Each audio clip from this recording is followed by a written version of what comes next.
WNI tinggalkan dua anaknya saat digerebek imigrasi Malaysia.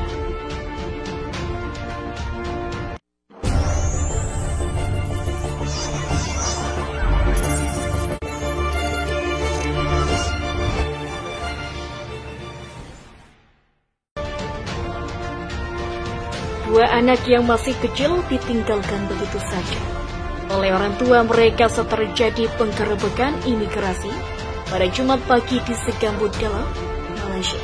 Ayah dan ibu dari bocah-bocah itu diyakini merupakan warga negara Indonesia atau WNI.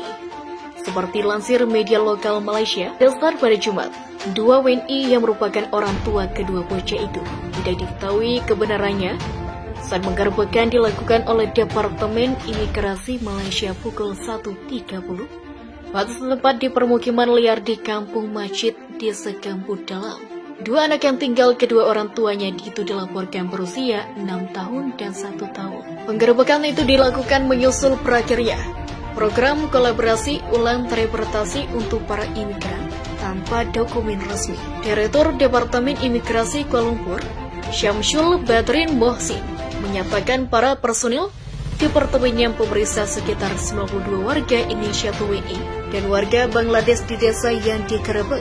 Kami mendapati 76 individu telah melakukan berbagai pelanggaran imigrasi yang mencakup 46 pria dan 23 wanita juga 7 anak-anak. Sebut Syamsul Badrin dalam pernyataannya. Di antara pelanggaran-pelanggaran itu termasuk tidak memiliki dokumen perjalanan yang sah dan overstay itulah intinya.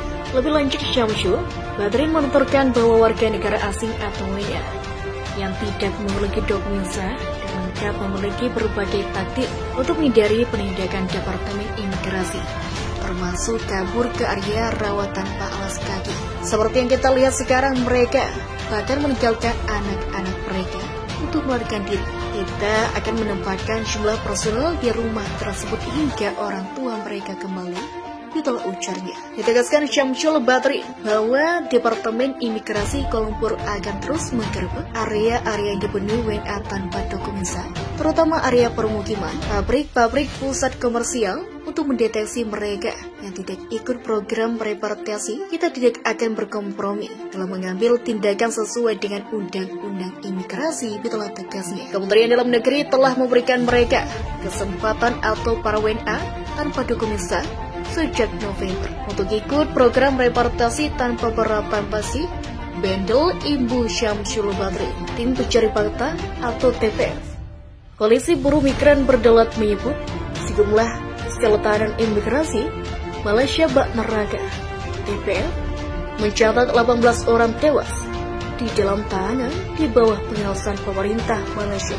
Bagaimana dengan kondisi buruh migran wanita? Setiap tahanan perempuan hanya diberikan 2 buah pembalut ketika masuk ke TTI. Tentu saja ini bukan jumlah yang cukup. Hal ini membuat mereka menggunakan kain yang disobek dari untuk menjadikan pembalut. Demikian bunyi hasil TPF Koalisi Buruh Migran Berdaulat yang dikutip Detik.com pada Senin.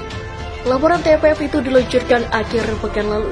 Bergabung dalam TPF yaitu Solidaritas Perempuan Angin Mamri atau SPAM Makassar, Solidaritas Perempuan atau SP Jakarta, Perpustakaan Jalanan Nunukan, Bernafas Baik Makassar, LBH Bandung, Perkumpulan Pengingat Kesehatan Masyarakat atau SAPT Bandung, dan Lembaga Informasi Perburuan Sideni atau LIPS Bogor. Pada deportasi bulan Juni, kami menjumlahi 3 perempuan deportan yang pernah mengalami keguguran di DTI Papar Kimanis dan 1 di penjara Kepahian Urai TPF. Dari temuan ini, deportan A mengalami keguguran pada 2 Februari saat kandungan 9 minggu. Saat itu A baru 10 hari menghuni sel deportan. Saat mengalami pendarahan hebat, perempuan deportan A dibawa ke rumah sakit.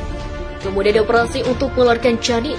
Perempuan deportan A tidak pernah diberitahu kalau ia mengalami keguguran dan jalinan harus diangkat. Kondisi ini membuat ia mengalami trauma, tulis lapor TPF. Ada juga peristiwa pilu di TTI Papargi Manis pada Juni. Seorang perempuan deportan B dengan usia kehamilan 7 bulan jatuh di kamar mandi. Ia pergi ke kamar mandi ketika malam hari, lalu terpeleset dan jatuh ke depan akibat lantai kamar mandi. Ia licin karena basah dan berlumut. Perempuan B langsung mengalami pendarahan hebat. Ia dibawa ke rumah sakit untuk dioperasi dan janinnya dikeluarkan di telah bebernya. Ada juga deportan C yang mengalami keguguran pada 1 Juli ketika tertangkap. C belum tahu jika dirinya sedang hamil.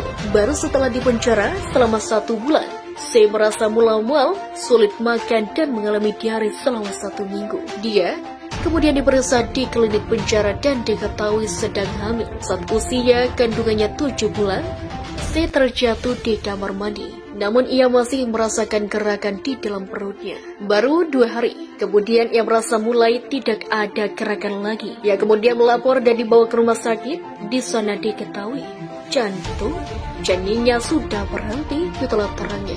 TPF menemukan bila hampir seluruh perempuan hamil dan baru melahirkan penderita gejala malnutrisi. Hal ini selain karena kondisi buruk di dalam masa penahanan, kualitas makanan yang buruk, dan tidak ada makanan tambahan bagi perempuan hamil dan baru melahirkan. Juga tidak ada multivitamin yang diberikan khusus untuk perempuan hamil dan melahirkan, itulah katanya.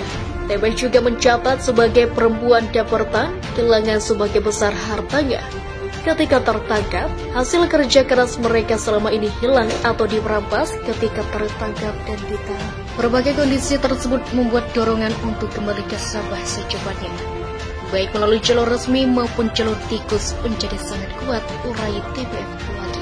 Sementara menempuh jalur resmi membutuhkan banyak waktu dan berbagai kerumitan sendiri. Sebagian besar deportan perempuan yang lahir dan besar di Sabah mengalami kesulitan bahkan gagal mendapatkan dokumen sipil negara begitu mereka sampai di daerah yang diklaim sebagai kampung halamannya. Mereka tidak tahu harus mengurus dengan cara apa saja persyaratannya, dan bagaimana memenuhi segala persyaratan tersebut. Sedangkan dokumen dasar seperti akta kelahiran dan kartu keluarga dikeluarkan pemerintah Indonesia saja mereka tidak punya. Karena memang lahir dan besar di Sabah, situasinya tanpa dokumen seperti seringkali berlanjut bahkan setelah mereka direpatriasi Malaysia untuk pemulangan segera warga yang dideportasi dari Sabah, Malaysia, demi rekomendasi TPF Koalisi Buruh Migran Berdaulat.